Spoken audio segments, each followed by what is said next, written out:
తెలంగాణ రాష్ట్ర కమలయ్యలు కమలం పువ్వు పార్టీ జాతీయ అధ్యక్షుని కాదు, దేశ ప్రధాని నరేంద్ర మోడీ సార్ను, హోం మంత్రి అమిత్ షా సార్ను, ఇంకా తదిమ రాష్ట్రాలలో చాలా పేరుకొచ్చిన పెద్ద పెద్ద లీడర్లను తీసుకొచ్చి ప్రచారం చేసినా కూడా రాష్ట్రంలో ఒక్క మున్సిపాల్లో కూడా బీజేపీ గెలవదట. అట్లెవలన్నారే ఈ ముచ్చట అంటే ఇక మీరే చూడురి. ఎన్నికల సందర్భంగా నిన్న ఒక ఆయన ఢిల్లీ నుంచి వచ్చిండు.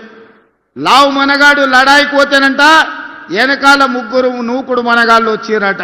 అగో సీఎం రేవంత్ సార్ ఏమంటుండో ఇన్నరా? అయ్యా ముఖ్యమంత్రి సారు, మరి ఆ లావు మొనగాడు ఎవరు, ఆయన వెనక ముగ్గురు నూకుడు మొనగాళ్ళు ఎవరో ఆముచ్చట కూడా చెప్పుండ్రి. భారతీయ జనతా పార్టీ అధ్యక్షుడు, జాతీయ అధ్యక్షుడు నిన్న పాలమూరుకు వచ్చిండు. ఆయన వెనకాల కిషన్ రెడ్డి, బండి సంజయ్, డికే అరుణ గారు ఆయన వెనకాల పోయారు. మరి కమలం పువ్వు పార్టీ పెద్ద ముత్తైదువును తెచ్చుకుంటే ఇప్పుడు మీ షెయి సర్కారు ఏమైతుంది ఆముచ్చట కూడా చెప్పుర్రి. మరి నేను అడుగుతున్నా, ఈరోజు కిషన్ రెడ్డి గారిని, బండి సంజయ్ గారిని, డికే అరుణమ్మ గారిని, మీ జాతీయ అధ్యక్షుడిని తీసుకొచ్చింది కదా, మాకేం అభ్యంతరం లేదు. మోడీ గారిని, అమిత్ షా గారిని, మీ నాయకులు ఎంతమంది ఉన్నారో ఢిల్లీ మొత్తం, దేశం మొత్తం ఉన్నోళ్ళ అందరినీ తెలంగాణ రాష్ట్రంలో మున్సిపల్ ఎన్నికలలో ప్రచారానికి తీసుకురండి.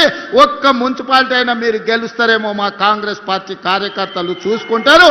మా కాంగ్రెస్ పార్టీ కార్యకర్తల సత్తా ఏందో ఇవాళ బీజేపీ వాళ్ళకు చూపిస్తారు. అయ్యా రేవంత్ సారు, మీరన్నట్టే కమలం పువ్వు పార్టీ ఇట్లా రాష్ట్రంలో ఒక మున్సిపాలిటీలో గెలిస్తే మరి మీరేం చేస్తారు సారు? ఎన్నికల ముంగట అమలు చేస్తామని చెప్పిన 6 గ్యారెంటీలు అన్ని కూడా అమలు అయ్యేటట్టు ఇకమత్ చేస్తారా? గెలిచినాక ఆడబిడ్డలకు నెలకి 2500 రూపాయలు ఇస్తామని అంటారు. మరి ఇప్పుడు ఆ పథకం కొలాయిస్తారా? నిరుద్యోగులకు జాబ్ క్యాలెండర్ ప్రకటిస్తామని ఆశలు పెడతారు. ఇప్పుడు పువ్వు పార్టీ గెలిస్తే సురువు చేస్తారా చెప్పుర్రి. ఓదికు మీ షెయి పార్టీని నమ్ముకొని ఇన్ని దినాలు పార్టీ కోసం పనిచేసిన కార్యకర్తలకు కాకుండా బయటోళ్ళకు అమ్ముకుంటున్నారని మీ కాంగ్రెస్ కార్యకర్తలు మున్సిపాలిటీలలో పెద్ద ఎత్తున లీయేస్తున్నారు. మీ షెయి పార్టీ కార్యకర్తలు కమలం పువ్వు పార్టీని కనిపించకుండా చేసుడు కాదు, ఇప్పుడు బీజేపీతోనే చేతులు కలిపి మీ షెయి సర్కార్నే చందన చేసేటట్టు ఉన్నారట.